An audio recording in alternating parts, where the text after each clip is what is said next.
Sveikučiai, aš Aistė. Daug visko veikiu, turiu begalę idėjų, daug kalbų ir noriu kalbėti dar daugiau.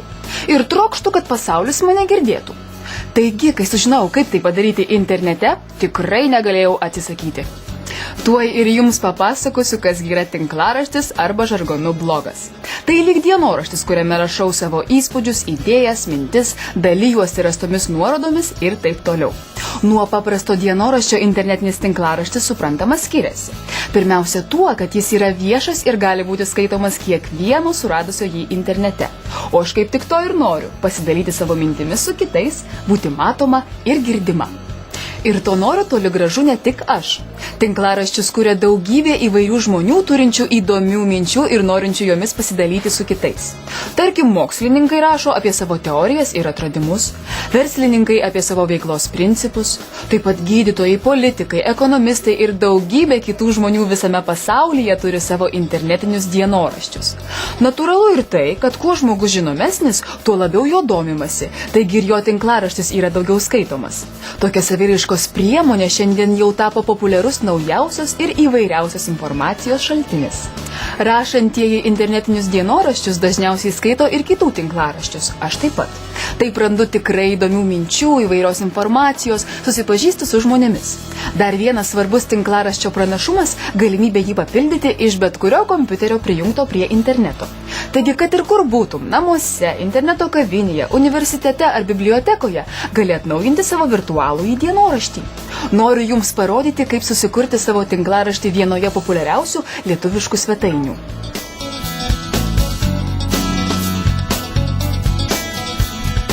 Nagi keliaukime tiesiai ten.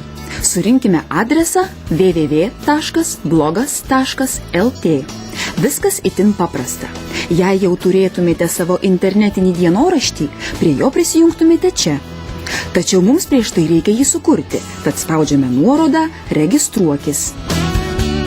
Reikia įvesti visus reikiamus duomenis, sugalvotą adresą, pavadinimą.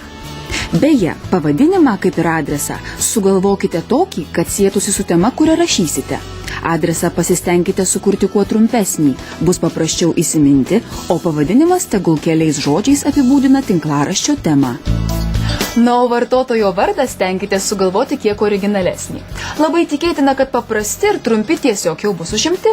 Štai pavyzdžiui, aš vietoj tiesiog Aistė renkuosi vardą Aistė Retrieve, nes esu tikra, kad Aistė jau yra užregistruota.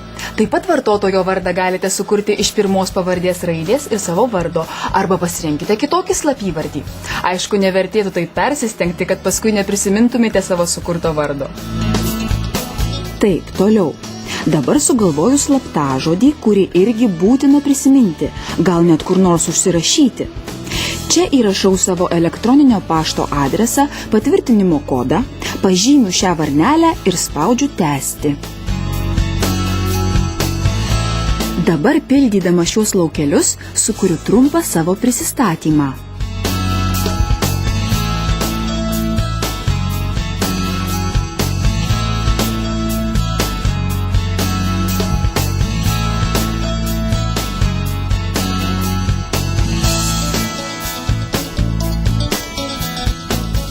Dabar turiu pasirinkti, kaip mano dienoraštis bus apipavidalintas.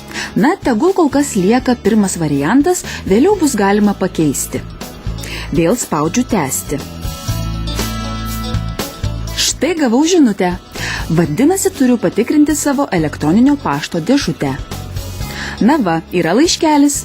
Tai reikia spustelėti šią nuorodą, tai patvirtinsiu, kad teisingai nurodžiau savo elektroninio pašto adresą.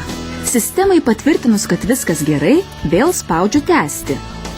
Viršuje esančiuose laukeliuose įvedu savo prisijungimo duomenis, pasirinktą vartotojo vardą ir slaptažodį.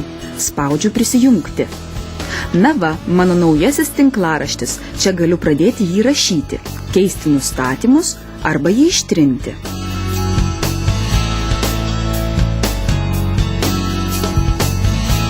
Kągi, parašykime pirmąją žinutę, kad mano tinklaraštis nebūtų visai tuščias. Tegul tai bus paprasta pasisveikinimo žinutė ir trumpa informacija apie tai, ką čia ketinu skelbti. Tam tai reikia spustelėti nuorodą Naujas įrašas. Matote, žinutės laukelis labai primena elektroninio laiško rašymo langą, o ir veikia jis panašiai. Šį kartą rašau trumpai, tiesiog pranešu, apie ką bus mano tinklaraštis. Beje, rašydami žinutės galite naudotis įvairiais teksto formatavimo įrankiais. Taip pat galite įterpti nuorodų ar įkelti paveikslėlių. Naudojant šiuos mygtukus pradėtą rašyti žinutę galima baigti vėliau arba ją peržiūrėti. Bet dabar aš iškart spausiu įdėti naują įrašą ir papildysiu savo tinklaraštį. Šiame lange matau visas savo parašytas žinutes. Na, kol kas žinutė tik viena, tačiau jos jau užtenka, kad pažiūrėčiau, kaip atrodo mano tinklaraštis. Ar pamenate mano tinklaraščio adresą, kurį įvedžiau registruodamasi? Kiekvienas apsilankęs šiuo adresu galės skaityti mano internetinį dienoraštį. Štai taip atrodo mano tinklaraštis.